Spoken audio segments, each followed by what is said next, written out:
استحصال کرنے والی قوتوں کے ہمیشہ مخالف رہے. آپ کو تو معلوم ہے کہ ہمارے خاندان کے کسی فرد کو انہوں نے سپیئر نہیں کیا نیب نے، لیکن اللہ کے فضل و کرم سے سب لوگ جو ہے وہ ان کے قدم ڈگمگائے نہیں. اور الحمدللہ اب دیکھیں کہ کیا کچھ نہیں کیا انہوں نے. اللہ کا شکر ہے، ہم ووٹ کو عزت دو کے نعرے پہ ہم بالکل گامزن رہے. الحمدللہ 3 بار قوم نے ہمیں مینڈیٹ دیا اور پاکستان کی خدمت کے لیے چنا.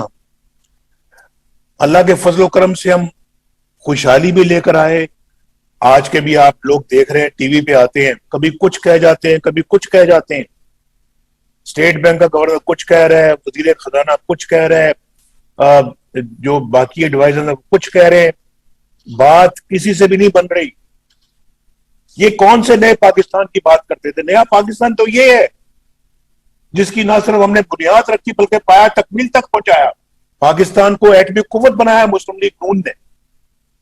دہشت گردی ہم نے ختم کی، ورنہ تو آپ جانتے کہ ملک میں دہشت گردی کا کیا عالم تھا. روز بم دھماکے ہوتے تھے، روز روز. اور کبھی لاہور میں ہو رہے ہیں، کبھی کوئٹہ میں ہو رہے ہیں، کبھی پشاور میں، کبھی کراچی میں، کہیں کہیں. آپ جانتے ہیں بھائی، جانتے ہیں آپ اچھی طرح سے.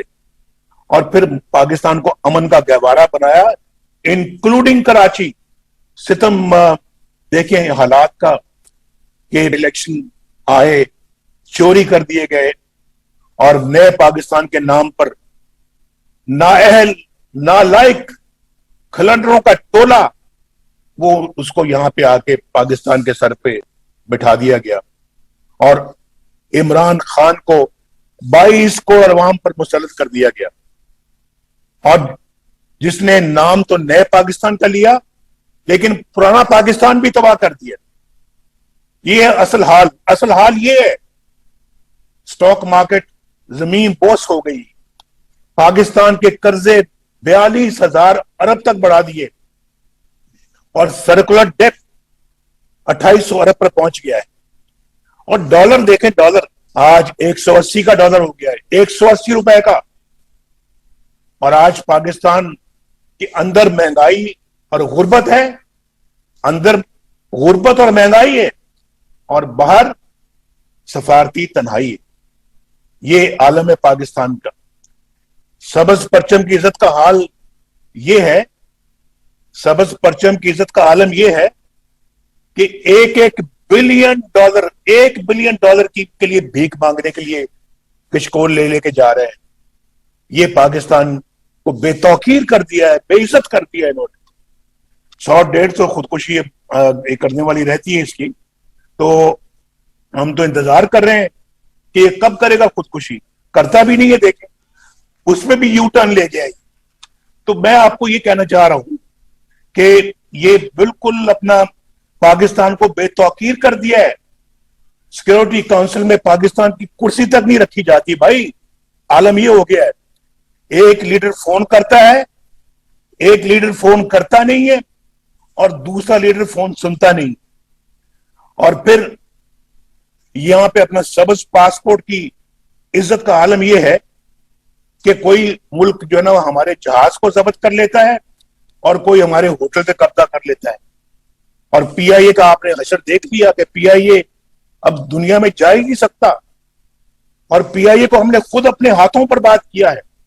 میں یہ سمجھتا ہوں کہ یہ لوگ جنہوں نے پی آئی اے کے ساتھ یہ سلوک کیا ہے، ملکی ایئر لائن کے ساتھ یہ سلوک کیا ہے، ان لوگوں کو کبھی معاف نہیں کرنا چاہیے، کبھی نہیں چھوڑنا چاہیے. ان کا پورا حساب ہونا چاہیے. اور ان کے حکومت کے اس وزیر اعظم کا بھی اور اس پورے ٹولے کا پورا حساب ہونا چاہیے. اور آپ دیکھیں افغانستان ہمارے ساتھ والا ملک ہے اور وہاں آپ کو کٹ پتلی کہا جا رہا ہے. عمران خان آپ کو کٹ پتلی کہا جا رہا ہے. امریکن ٹیلی ویژن آپ کو اسلام آباد کے میئر سے بھی کم تر بتا رہا ہے کہ پاکستان کا وزیر اعظم جو ہے وہ ایسے ہی جیسے اسلام آباد کا میئر ہوتا ہے. بھائی یہ پاکستان کا آپ نے ہی حشر کر دیا ہے. خوشحالی آپ نے بند کر دی ہے، بدحالی کھول دی ہے آپ نے، ترقی بند کر دی ہے، تنزلی کھول دی ہے آپ نے. اور امن بند کر دیا، بدامنی کھول دی ہے آپ نے، اور زندگی بند کر دی ہے، بلکہ تنگ کر دی ہے، اور موت کھول دی ہے آپ نے۔ آج وہ کروڑوں عوام جو بالکل تباہی کے کنارے پہنچ چکے ہیں، جن کے لیے روح اور جسم کا رشتہ برقرار رکھنا اب ممکن نہیں رہا، وہ کہاں جائیں، کدھر جائیں؟ یہ اس لیے ہوا کہ یہاں جس کی لاٹھی اس کی بھینس کا قانون چلا۔ یہ قانون تو نہیں ہے، لیکن جس کی لاٹھی اس کی بھینس، یہ معاملہ چلایا گیا۔ یہاں ووٹ کو عزت نہیں ملی۔ خواجہ آصف کی باتیں درست ہیں، یہاں ووٹ کو پہلی دفعہ ووٹ کو عزت دو کا آج نام لیا جا رہا ہے، لیکن اگر پہلے کیا ہوتا تو شاید آج حالات مختلف ہوتے۔ یہاں آئین کی تابع داری نہیں ہوئی، حلف کی پاسداری نہیں ہوئی، عوام حق کے حکمرانی سے محروم رہے۔ آپ ایسے ہی بیٹھے ہیں یہاں پہ، آپ کا کوئی حکومت لانے میں اور گرانے میں کوئی کردار کبھی نہیں رہا، سب ایک دو چار مرتبہ رہا ہوگا، لیکن ان کو بھی چلتا کیا گیا۔ آپ جانتے ہیں اچھی طرح سے کہ عوام کی رائے کا احترام نہیں کیا گیا، اور عوام کی رائے پر کسی اور کی رائے کا قبضہ رہا، اور قانون موم کی ناک بنا رہا، اور ریاست کے اوپر ریاست چلتی رہی، اور یہاں پر آزادی رائے پر قدغن لگی رہی، اور آئین سے بار بار، جمہوریت سے بار بار، اور ملک سے بار بار غداری ہوتی رہی۔ یہ ہے وہ سوالات کے جواب جو آپ کو ہر شخص بیٹھا ہوا جو اس اجتماع میں اس کو یاد رکھنے چاہیے۔ یہ ہیں وہ اسباب جو آپ کو کبھی نہیں بھولنے چاہیے۔ لیکن میں ہی سمجھتا ہوں کہ ان سارے مسائل کا حل جو ہے وہ ہو سکتا ہے، اور بشرطے کہ ہمارے 74 سال کے جو ہم نے غلطیاں کی ہیں اس سے سبق سیکھ کر تاریخ کی جو سمت ہے اس کو درست کیا جائے، اور ہم سب تاریخ کی سمت میں جو ہے وہ کھڑے ہوتے، درست سمت میں کھڑے ہوتے نظر آئیں۔ یہ ہے اس کا حل، اور اس کے بغیر دوسرا حل نہیں ہے۔